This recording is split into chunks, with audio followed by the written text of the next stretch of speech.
தாவேகாவின் வருகை யாருக்கு அச்சம் விளைவிக்கிறது? அரசியல் ரீதியாக பார்த்தா விஜய் வருகை டிஎம்கே கடுமையாக பாதிக்குதுன்னு அவர்கள் எடுத்த சர்வேலே தெரியுது. கரூர் சம்பவத்துக்கு முன்னாடி எடுத்துட்டாங்க. அதில் கிட்டத்தட்ட 120 தொகுதிகளுக்கு மேலே விஜய்னால நேரடி பாதிப்பு.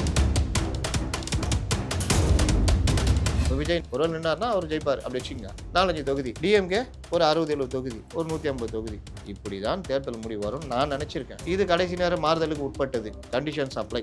ஏன்னா ஏதாவது மாறும். 210 தொகுதின்னு அவங்க சொல்றாங்கல்ல, அது நடந்துடும். பிளாஸ்ட் தான்.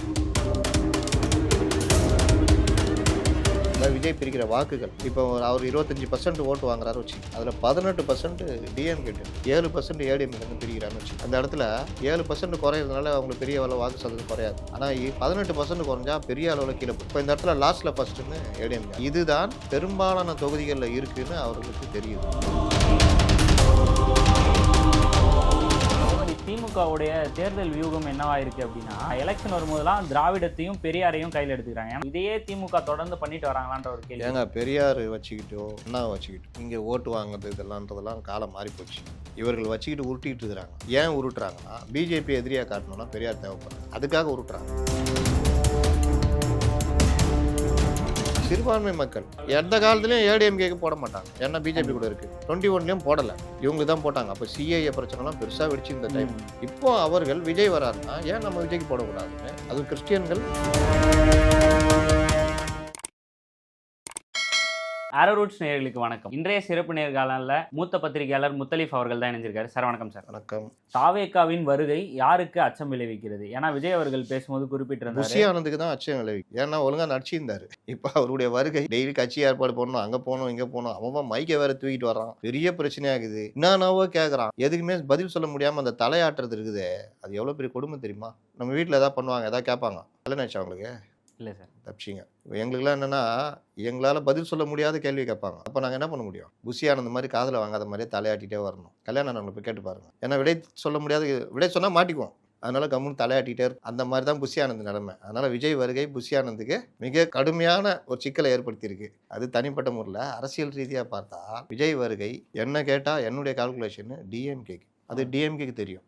இந்த ஒரு கேள்வியும் இருக்குது சார். ஏன்னா விஜய் அதிகமாக விமர்சிக்கக்கூடியவர்கள் திமுகவையும் நாம் தமிழர் கட்சியும் சார்ந்தவர்களாக தான் இருக்கிறார்களே தவிர அதிமுகவோ மற்ற கட்சியினரோ அதிகமாக விமர்சனம் பண்ணல. திமுக தான் அதிகமாக விமர்சனம் பண்ணுது விஜய் அவர்களை. ஸோ இதுக்கு என்ன காரணம் சார்? விஜயுடைய வருகை திமுகவை கடுமையாக பாதிக்குதுன்னு அவர்கள் எடுத்த சர்வேலே தெரியுது. கரூர் சம்பவத்துக்கு முன்னாடி எடுத்துட்டாங்க. அதில் கிட்டத்தட்ட 120 தொகுதிகளுக்கு மேலே விஜய்னால நேரடி பாதிப்பு, கடுமையான பாதிப்பு. எப்படின்னா, ஒரு தொகுதியில் ஜெயிக்கிற அந்த இது இருக்குல்ல, வித்தியாசம், அந்த வித்தியாசம் அதை விட விஜய் வாக்குகள் அதிகம். அதனால என்ன ஆகுதுன்னா, அதிமுகவுக்கு சாதகமாக போகுது. அதாவது விஜய் பிரிக்கிற வாக்குகள். இப்போ அவர் 25% ஓட்டு வாங்குறாரு வச்சுக்கோங்க, அதில் 18% டிஎம்கே, 7% ஏடிஎம்கே பிரிக்கிறான்னு வச்சுக்கோங்க. அந்த இடத்துல 7% குறையிறதுனால அவங்களுக்கு பெரிய அளவு வாக்கு சதவீதம் குறையாது. ஆனால் 18% குறைஞ்சா பெரிய அளவில் கீழே போயிடும். இப்போ இந்த இடத்துல லாஸ்ட்ல ஃபர்ஸ்ட்னு ஏடிஎம்கே அடி. இதுதான் பெரும்பாலான தொகுதிகளில் இருக்குன்னு அவர்களுக்கு தெரியுது. அதனால தான் அவர்களுக்கு இது பாதிப்புன்னு பயப்படுறாங்க. அதுக்கேற்ற மாதிரி என்ன செய்யலாம், அடித்தாலும் சிக்கலாகிடும். ரொம்ப அடித்தா ஓடி போயிடுவார் என்டிஏ கூட்டணிக்கு. அதனால் என்ன பண்ணலான்னு தெரியாமல் தொட்டும் தொடாமல் பட்டும் படாமல் ஓடிட்டு இருக்கு. அதே மாதிரி நாம் தமிழரும் தொடர்ந்து கடுமையான விமர்சனம் வைக்க காரணம் என்ன? இதே மாதிரி அவங்க கட்சியிலையும் நிறைய பாதிப்பு இருக்கு அப்படி இளைஞர்கள் அதிகமாக இவர் பக்கம் போறதுக்கான காரணம் தான் நாம் தமிழர்கிட்ட இருக்கிற வாக்குகள் 8%. அந்த 8% 2024 தேர்தலில் அண்ணா தம்பின்னு 2 பேரும் கொலாஞ்சிருந்தாங்க.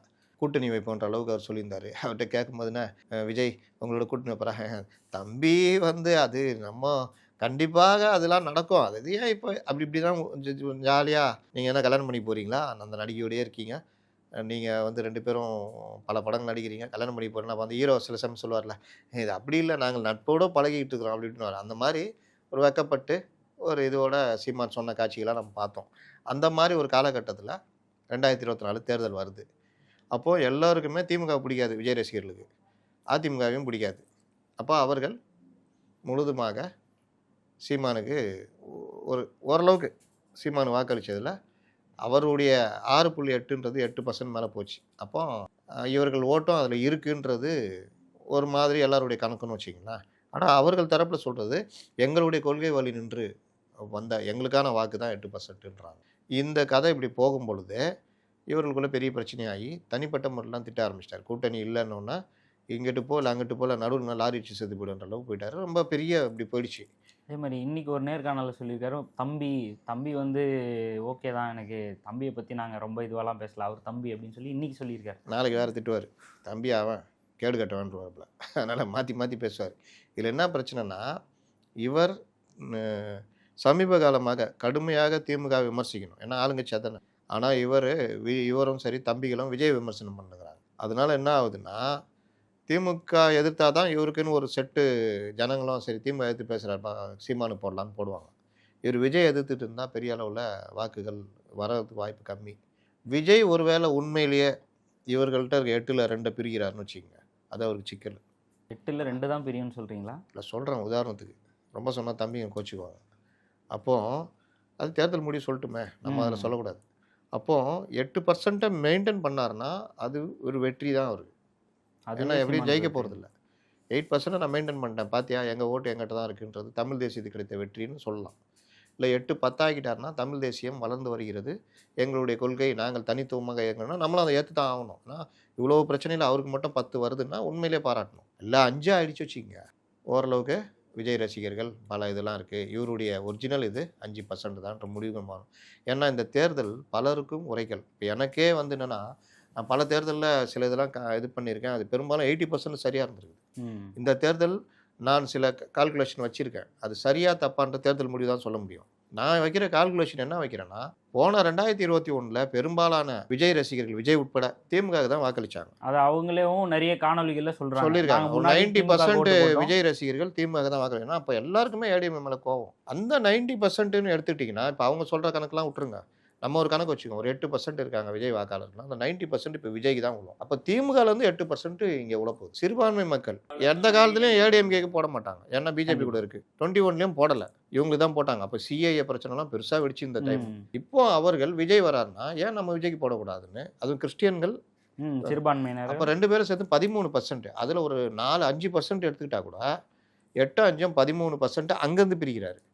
இது இல்லாமல் பட்டியலின இளைஞர்கள், அது விசி கேட்ட இருக்கிறதுலேருந்து காங்கிரஸில் இருக்க டிஎம்கில் இருக்கிறதுல பெரும்பாலும் இவருக்கு வரும்.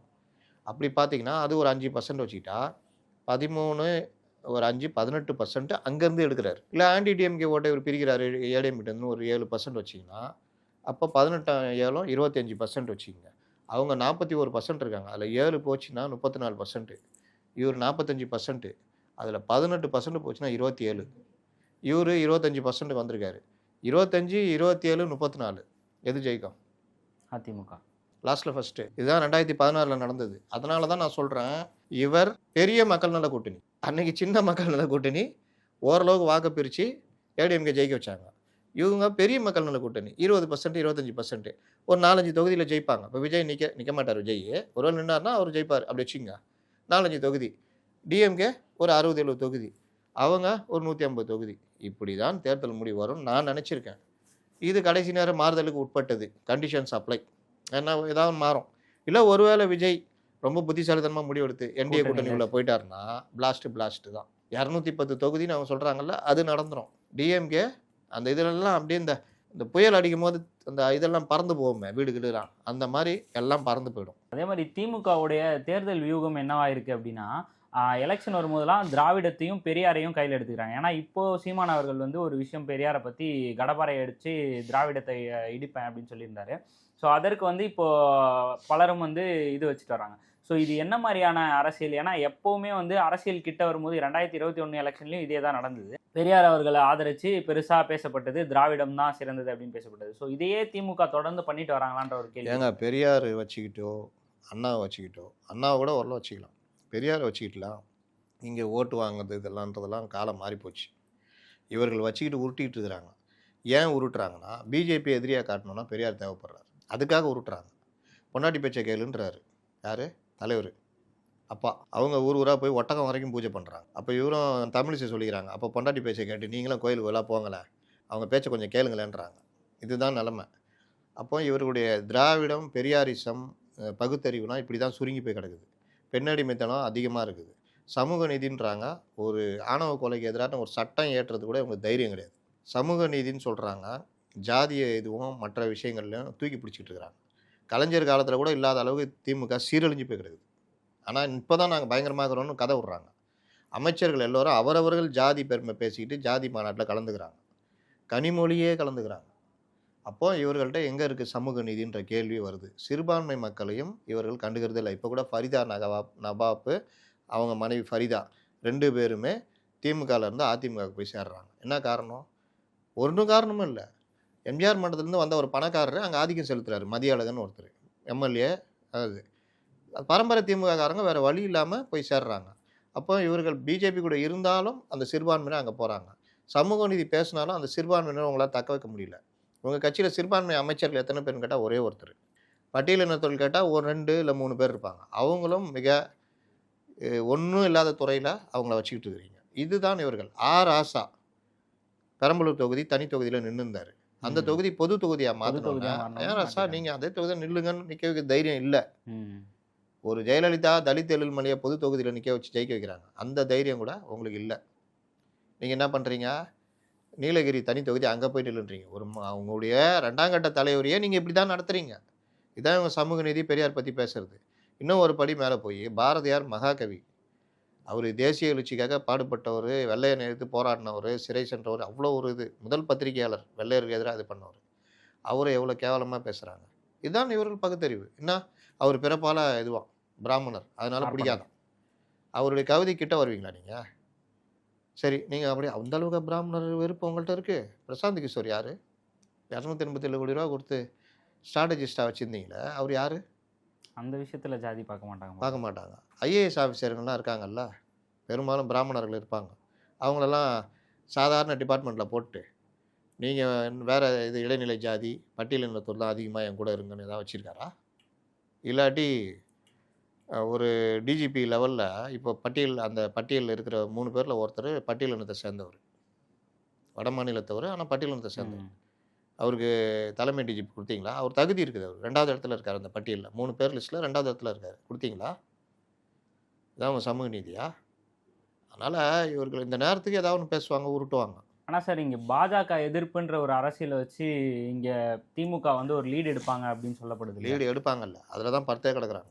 அது ஒர்க் அவுட் ஆகுதுன்றதுனால தான் கையில் எடுக்கிறாங்க. எஸ்ஐஆர் ஆச்சா, டீலிமிட்டேஷன் ஆச்சா, நீட்டு ஆச்சா, இந்தி திணிப்பு ஆச்சா, இன்னைக்கு எல்லாம் கேட்குறான். ஏன் நாங்கள் ஹிந்தி கற்றுக்கூடாது? நீ யாரையா முடிவு பண்ணுறதுக்கு? நான் என்ன கற்றுக்கணும், நீ என்ன முடிவு பண்ணுறதுன்னு கேட்குறான். அந்த காலத்தில் திணிச்சான், நீ எதாவது முடிவெடுத்தீங்க, எங்கள் பாட்டன் முடிவெடுத்து ஒன்றும் இல்லாமல் போயிட்டானுங்க. இப்போ வந்து 3வது மொழி ஏதாவது ஒரு மொழி கற்றுக்கலான்னு சொல்கிறாங்க. அதை நான் கற்றுக்கிறதுக்கு நீ ஏன் தடையாக இருக்க? ப்ரைவேட் ஸ்கூலில் மட்டும் எல்லாம் கற்றுக்குறாங்க. நீ நடத்துகிற ஸ்கூலில் 3 மொழி இருக்குது. உன் பிள்ளைங்க படிக்கிற ஸ்கூலில் 3 மொழி இருக்குது. பணக்காரங்க படிக்கிற ப்ரைவேட் ஸ்கூலில் 3 மொழி இருக்குது. என் பிள்ளைங்க படிக்கிற கவர்மெண்ட் ஸ்கூல்லையும் கவர்மெண்ட் எய்டுலையும் 2 மொழி வச்சுருக்கீங்க. கேட்டால் எங்கள் கொள்கை எதுன்ற நீ யார் தீர்மானிக்கிறதுக்கு? ஒன்றால் அவங்களும் கெட்டு போயிட்டானுங்க. ஏடிஎம்கேக்கும் பயம். 3 மொழின்னா பிஜேபி பீட்டிட்டாங்கன்னா ஐயோ எப்பா கடவுளை பார்த்தியான்னு கேட்பார் படிவேல். 100 ரூபா வாங்கிக்கின்னு இருக்காரு. எங்கே அதோ தெரிறாரு கடவுள், எங்கே தெரியாடுறான்னு ஒருத்தன் கேட்பான். அட பாவி, பாவம் பண்ணிட்டடா, அவன் பொண்டாட்டி பத்தினி இல்லைன்னொன்னா இங்கே இருக்கிற பெரியவர் நம்ம பண்ணுவார், பணக்காரு அவர். எனக்கு தெரிஞ்சிட்டார் கடவுள்னுவார். பக்கத்தில் இருங்க, யாருக்கும் தெரியல, நீனே அது தெரிஞ்சுதுன்றேன். 100 ரூபாக்காக என் பொண்டாட்டி பத்தினி இல்லைன்னு சொல்லணுமா? பைத்தியக்காரா, கம்னுறா எப்பா, நீங்கள் கடவுள் தெரிறாரு பாருங்க. அந்த மாதிரி ஆயிடுச்சு இந்த இருமொழி கொள்கை. இருமொழி கொள்கையை ஒரு நியாயத்தை பேசினா பிஜேபி இதை பற்றியா பிஜேபி மொழியில் பேசுகிறார்கள் அப்படின்னு உருட்டுறாங்க. இன்னொரு ஒரு ரிப்ளிகா தாவேக்கா, இந்த நாய் பெரிய நாய் குலைச்சா குட்டி நாய் கூட இருந்து ஒவ்வொன்று குலைக்கும். ஏன் குலைக்குன்னு அதுக்கு தெரியாது. அதுக்கு தெரிஞ்சதெல்லாம் பெரிய நாய் குலைக்குது, நம்மளும் குலைக்கணும். கரெக்டாக சேம் அதே தான், எந்த கொள்கையும் கிடையாது. ஆனால் சொல்லுவார், நாங்கள் மாற்று இல்லை, சூழ்நிலைக்கு ஏற்ப வரப்பொருள் அல்லவா. சூழ்நிலைக்கு ஏற்ப வரதை தான் நான் சொல்கிறது. ஏண்டா நீட் எப்படா மாற்ற முடியும்? அகில இந்திய லெவலில் சட்டமாக நிறைவேற்றப்பட்டு ஜனாதிபதி ஒப்புதல் வாங்கியாச்சு.